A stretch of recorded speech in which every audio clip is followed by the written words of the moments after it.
नमस्कार दर्शकों, PGDAB college evening Delhi university से आपकी असिस्टेंट प्रोफेसर के लिए वैकेंसी आई है। और सबसे खुशखबरी की बात यह है कि ये परमानेंट पोस्ट है।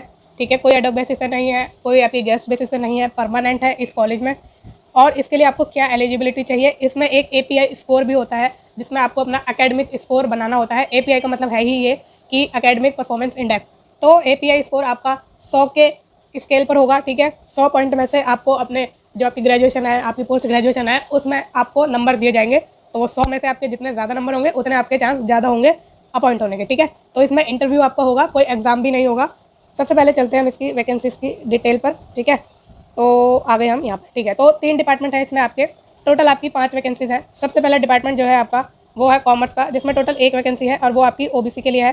फिर हिस्ट्री का डिपार्टमेंट है, टोटल जो है 3 वैकेंसी है इसमें, उसमें से एक अनरिजर्व के लिए है, एक OBC के लिए है और एक आपकी AWS के लिए है। मैथमेटिक्स की बात करें तो इसमें 1 वैकेंसी है और वो भी आपकी अनरिजर्व के लिए है। ठीक है, अब बात करें कि इसमें आपको अप्लाई कैसे करना है, तो इसमें आप अप्लाई जो करेंगे वो ऑनलाइन अप्लाई करेंगे।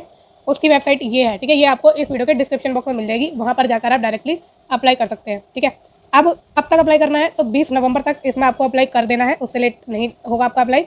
और जो आपको सैलरी होगी वो मिलेगी आपको 57,700 से लेकर 1,82,400 रुपये के बीच में। ये आपका 7th CPC के अकॉर्डिंग है। ठीक है, और बात करें इसमें आपको अदर अलाउंस मिलेंगे कि नहीं, तो यस, आपको matrix plus other admissible usual allowance as per rules तो सब मिलेगा आपको। तो लाख में इसकी सैलरी आपको पता है जाती है असिस्टेंट प्रोफेसर की। चलते हैं हम आगे। ठीक है, लास्ट डेट की मैंने आपको बता दी कब तक आपको अप्लाई करना है। अब इसमें इंपॉर्टेंट नोट दिया गया है, the details regarding qualification, publication, experience, screening guidelines and indicative proforma etcetera are available on the college website. तो हम ये सब आगे डिस्कस करेंगे, इसकी टेंशन आप मत लीजिए। ठीक है, आपको कहीं भी जाने की जरूरत नहीं है, ये आपका वन स्टॉप सोल्यूशन है ये वीडियो। ठीक है, तो बात करते हैं अब हम इसकी क्वालिफिकेशन की कि आपको क्या क्वालिफिकेशन चाहिए। अब देखिए, असिस्टेंट प्रोफेसर में जो भी आपके सब्जेक्ट होते हैं ना, आर्ट्स के, फिर कॉमर्स के सब्जेक्ट है, ह्यूमैनिटीज़ के जो सब्जेक्ट होते हैं, सोशल साइंस के सब्जेक्ट है, साइंस के सब्जेक्ट है, ये इन सभी के लिए, और साथ में आपका जो लैंग्वेज का है, ठीक है, इन सभी के लिए आपकी सेम क्वालिफिकेशन होनी चाहिए। तो इसमें आपकी जो एलिजिबिलिटी है वो 2 कैटेगरीज में बांट दी गई है, पहली है A और दूसरी है B।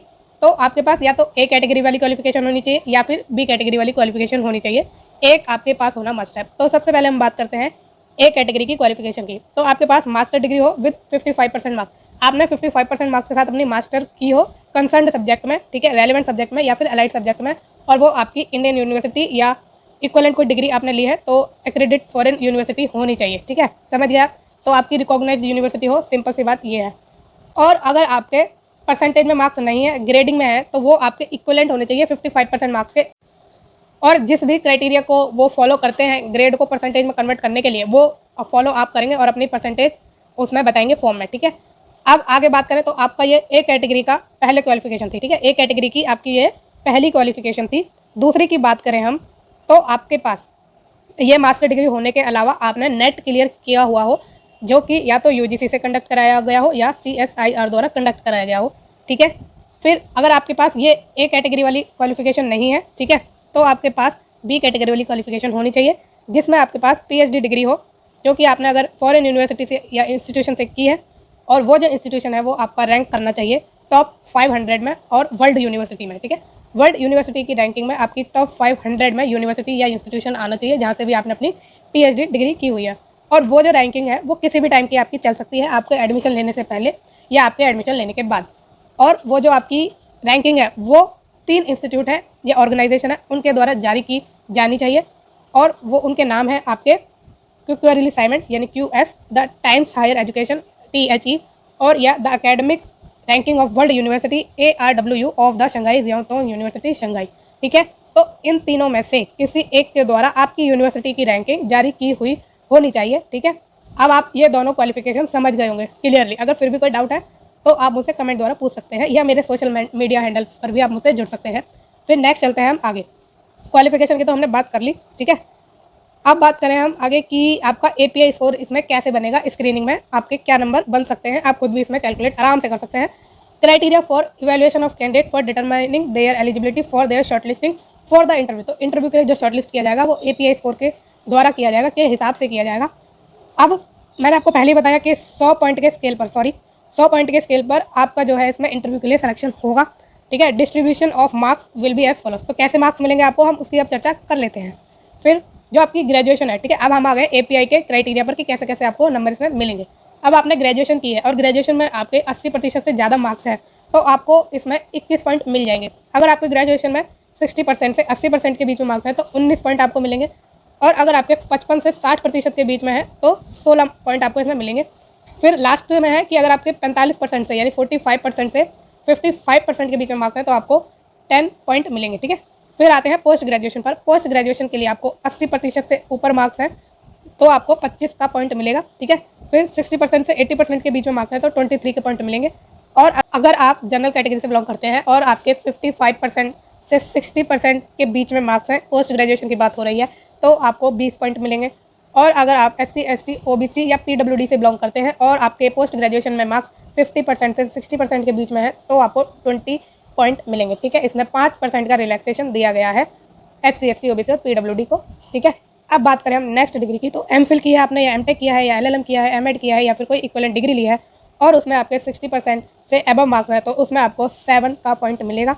और अगर 55% से 60% के बीच में मार्क्स हैं तो आपको 5 पॉइंट मिलेंगे।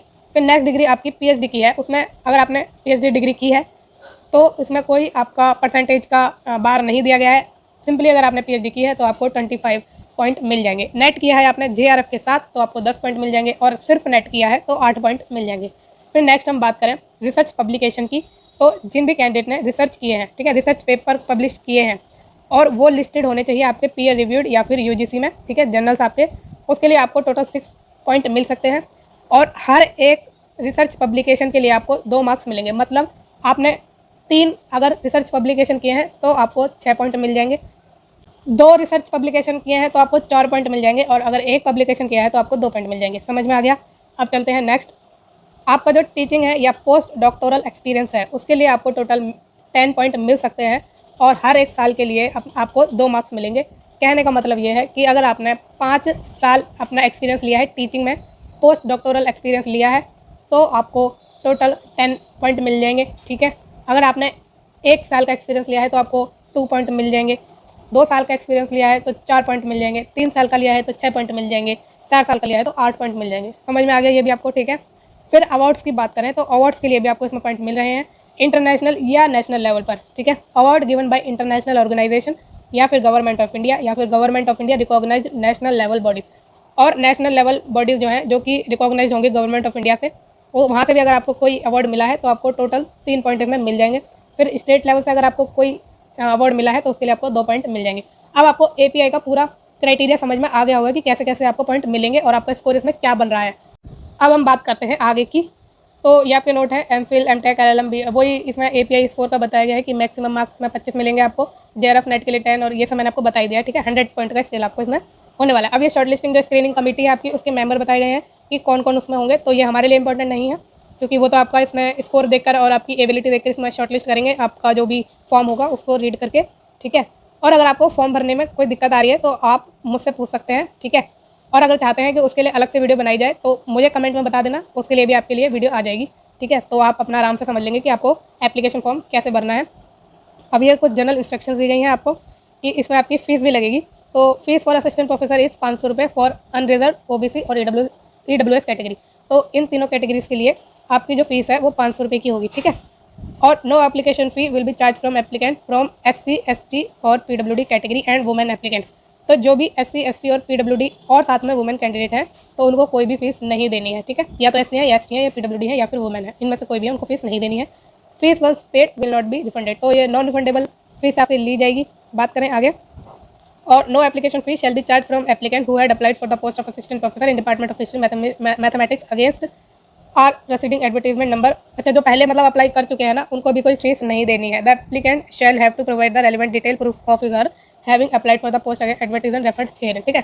तो जो पहले टीचिंग की पोस्ट के लिए अप्लाई कर चुके हैं और डिपार्टमेंट उनका हिस्ट्री मैथमेटिक्स होना चाहिए, तो उन्हें भी कोई फीस नहीं देनी, और बशर्ते उन्हें अपना जो है प्रूफ देना पड़ेगा कि उन्होंने अप्लाई करा हुआ है, ठीक है। तो आपको एप्लीकेशन फॉर्म होगा और वहाँ तब आपको उससे फीस ली हो तो उसकी भी फोटोकॉपी आप लगा सकते हैं, तो इसमें आपकी फीस माफ़ी मिल जाएगी।